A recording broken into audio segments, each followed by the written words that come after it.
E para terminar, vamos falar agora da revolta da vacina. Bem, para entender essa revolta, a gente tem que antes fazer o contexto do que era a cidade do Rio de Janeiro, também no início da República no Brasil.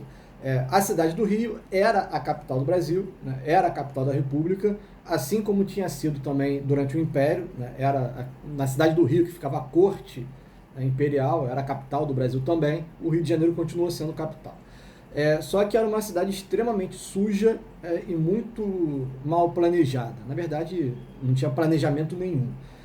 E foi então que assumiu o prefeito Pereira Passos com a missão de fazer uma grande reforma no centro da cidade, né? A ideia era fazer com que o Rio de Janeiro se parecesse mais com uma cidade europeia, né? E a cidade que serviu de inspiração foi a cidade de Paris. A ideia então era tentar fazer com que o Rio se parecesse o máximo possível com Paris. Então o Pereira Passos começou um processo de reforma que era chamado de bota abaixo, né? Então tudo aquilo que ele achava que tinha que ser destruído, ele mandava destruir, né?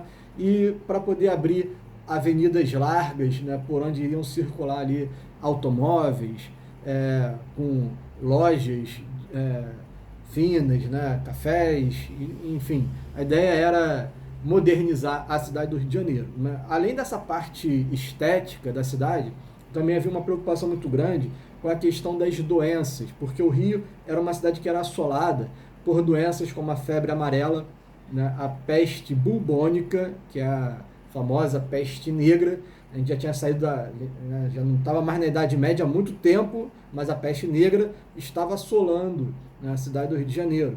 E, além delas, a varíola, né? A varíola, graças a Deus, hoje ela é considerada aí fora de circulação, né? Não temos mais casos, se Deus quiser não voltaremos a ter, porque é uma doença seríssima e mata, né? Então poucas pessoas que pegam varíola conseguem sobreviver. O fato é que o Pereira Passos, então ele convocou um médico, né, um médico sanitarista, um médico preocupado com questões sanitárias, né, questões de saúde, o médico era o Oswaldo Cruz. E ele então começou a tratar dessas questões, né? Ele primeiro atacou a parte da febre amarela, então ele começou ali a criar políticas para combater o mosquito, né, o famoso mosquito Aedes aegypti, né, já impregnava a cidade desde essa época, e ele conseguiu controlar muito essa peste na época, e a febre amarela reduziu. Depois ele partiu para combater a peste bubônica, que é transmitida pela pulga de ratos. Então ele começou a pagar as pessoas para matarem ratos. Então quem levava um rato morto até lá a sede do governo ganhava lá um dinheirinho, né? Claro que o brasileiro esperto muita gente começou a criar rato para matar o rato para vender para o governo, né? Mas o fato é que ele conseguiu reduzir muito o número de ratos na cidade e fez, obviamente, diminuir o número de casos da peste negra, da peste bubônica. E o grande desafio seguinte era a varíola, né? Só que para resolver o caso da varíola, ele precisava vacinar a população. E aí começou o problema. Porque para fazer as coisas anteriores, ele precisou, né, o Oswaldo Cruz, ele precisou acabar com certas regiões da cidade consideradas insalubres, né? E eram locais onde vivia a população mais pobre, principalmente os locais chamados cortiços. Então, os cortiços, eles eram habitações onde viviam muitas e muitas famílias, viviam amontoadas umas junto com as outras e sem saneamento básico. Então ali era um local onde as doenças se espalhavam com uma facilidade muito grande. O Oswaldo Cruz, junto com o Pereira Passos, demoliu quase todos os cortiços do centro da cidade, só que a população que morava naquelas habitações, mesmo que muito precárias, elas não tiveram para onde ir, né? Acabou o cortiço, vai para onde? Adivinha? Foram para os morros. E esse processo aí é o que a gente vai chamar de processo de favelização, né? O processo de favelização, lembra que eu expliquei favela, né? Lá do pessoal de Canudos, que lutou, foi lá para o Morro da Providência e chamou aquilo de favela. E aí se espalhou pela cidade, né? As favelas foram tomando conta da cidade, nos morros, que é onde a prefeitura não ia. Então o pessoal fazia lá os barracos e aí começou esse processo de favelização. Então a população já estava muito descontente com o governo, por causa dessas reformas urbanas, né?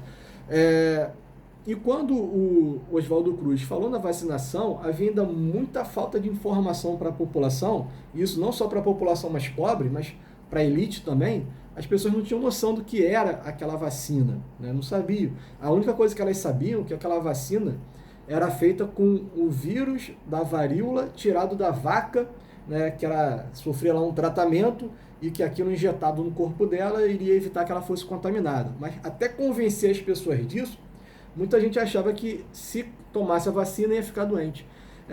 O fato é que quando o Oswaldo Cruz implementou essa política de vacinação, ele fez de forma forçada, né? Ele disse que as pessoas eram obrigadas. E existia grupos da polícia que literalmente entravam nas casas e vacinava à força, mesmo a pessoa não querendo.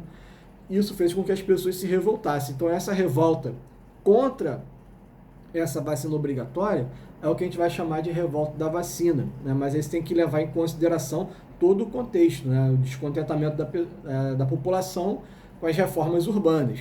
A revolta aconteceu, durou dias, né? O pessoal destruiu o centro da cidade do Rio, né?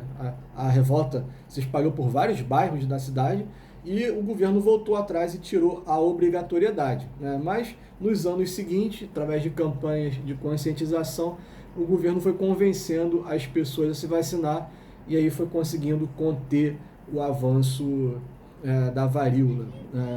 E o Oswaldo Cruz hoje é homenageado, inclusive, com o nome da Fundação Oswaldo Cruz, que é a fundação hoje responsável por fazer boa parte das vacinas que a gente usa aí durante o ano.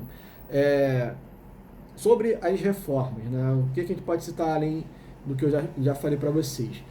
Foi construída a avenida na época chamada Avenida Central, né, que hoje é chamada Avenida Rio Branco, então foi construída nessa época, a Avenida Rio Branco. No final da Avenida Rio Branco ficava um morro que impedia então a passagem direta da Avenida Rio Branco até a Baía de Guanabara. O que foi feito? Eles simplesmente tiraram o morro dali, né, o Morro do Castelo.